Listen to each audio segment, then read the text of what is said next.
திருச்சிற்றம்பலம்.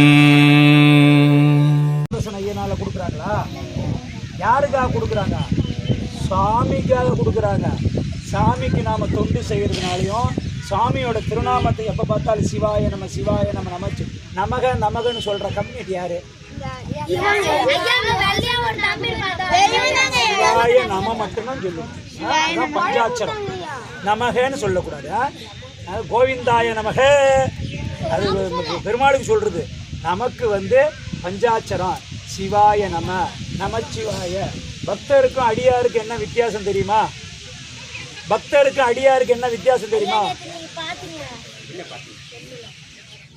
பக்தருக்கும் அடியாருக்கு என்ன வித்தியாசம் தெரியுமான்னு கேட்ட கேள்விக்கு பதில் தெரியும் தெரியாது. ஐயா சொன்னா தெரிஞ்சுக்கிறேன்னு கேட்கணும். உன் அருளார் அமுதத்தை வாரி கொண்டு நம்மகிட்ட இருக்கிறத சொல்றான்.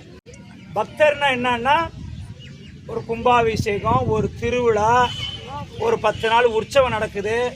இந்த நேரத்தில் வருவாங்க. அந்த நேரத்தில் திருநீர் வச்சுப்பாங்க. சாமியை விழுந்து விழுந்து வணங்குவாங்க. அந்த தீர்த்தத்தை தலையில் தெளிச்சுட்டு போயிடுவாங்க. அவங்க பக்தர். அடியார் எப்படின்னா எப்போவுமே இருப்பாங்க. கோவிலில் விழா காலத்திலே இருப்பாங்க, சாதாரண காலத்திலே இருப்பாங்க. அவங்க எப்படி? யாரு? நம்ம குருநாதர் நமக்கு சொன்னது. பக்தர்னாங்க மழை தவறி பெய்யுது தெரியுமா? வெயில் அடிக்கும். இங்கே கவனம் இல்லை. இங்கே என்ன கீழே நோண்டிட்டு இருக்கிற? செவிம் எடுத்து கேட்டால் தான் வயிற்றுக்கு வாய் வழியாக சாப்பிட்டா வயிறு நிறைஞ்சிரும். காது வழியாக கேட்கும்போது தான் மனசு நிறையும். உனக்கு மனசு நிறையணுமா வயிறு நிறையணுமா?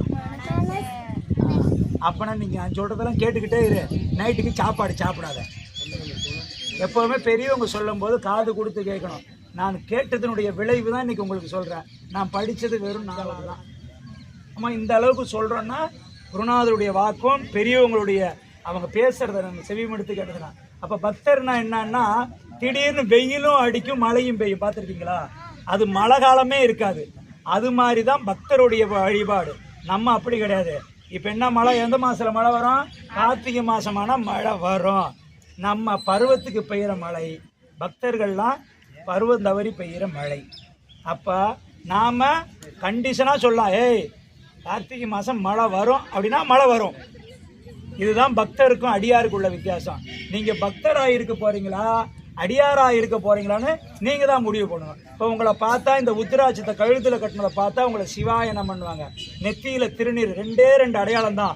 நீ நல்லவனா கெட்டவனான்னு இந்த உலகம் அந்த சமூகத்தில் காமிச்சு கொடுக்குறது என்னன்னா நெற்றியில் திருநீர், கழுத்திலே உத்தாராஜம், வாயில சிவாயனம.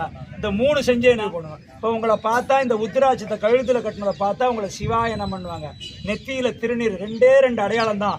நீ நல்லவனா கெட்டவனான்னு இந்த உலகம் அந்த சமூகத்தில் காமிச்சு கொடுக்குறது என்னன்னா நெற்றியில திருநீர், கழுத்திலே உத்தாராஜம், வாயில சிவாயனம. இந்த 3 செஞ்சேனா உனக்கு எல்லாமும் கிடைக்கும். சிவாய நம என்று சொல்வோருக்கு ஒரு நாளும் அபாயம் இல்லை.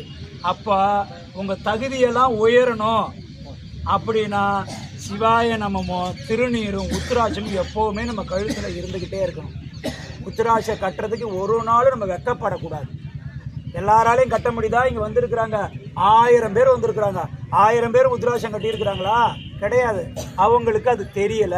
இந்த மகத்துவம் புரியல. சகல் சமயம்னா என்ன, திருநீர்னா என்ன, முடி சார்ந்த மன்னனும் முடிவில் ஒரு பிடி சாம்பல். இங்க இருக்கிற எல்லாத்தையும் தூக்கி போட்டு எரிச்சா என்ன ஆகும்? சாம்பல் ஆகும். அதனால தான் இந்த உலகத்துல எதுவுமே நிரந்தரம் இல்லடான்னு காட்டுறதுக்காக நம்ம நெத்தியில திருநீர் பழிங்கரமா பூசுறோம். முடி சார்ந்த மன்னனும் முடிவில் ஒரு பிடி சாம்பல்னாரு. அப்போ இந்த உலகத்துல எதுவுமே நிரந்தரம் கிடையாது. நீ நான் எதுவுமே நிரந்தரம் இல்லை. ஆனால் ஒன்றே ஒன்று நிரந்தரமான ஒரு பொருள் இருக்கு. அது யாரு அப்படின்னா பரம்பொருளாகிய சிவபெருமான். எத்தனையோ நூற்றாண்டு காலம் இந்த ஆலயம் இருக்கு, இந்த சாமி இருக்கு.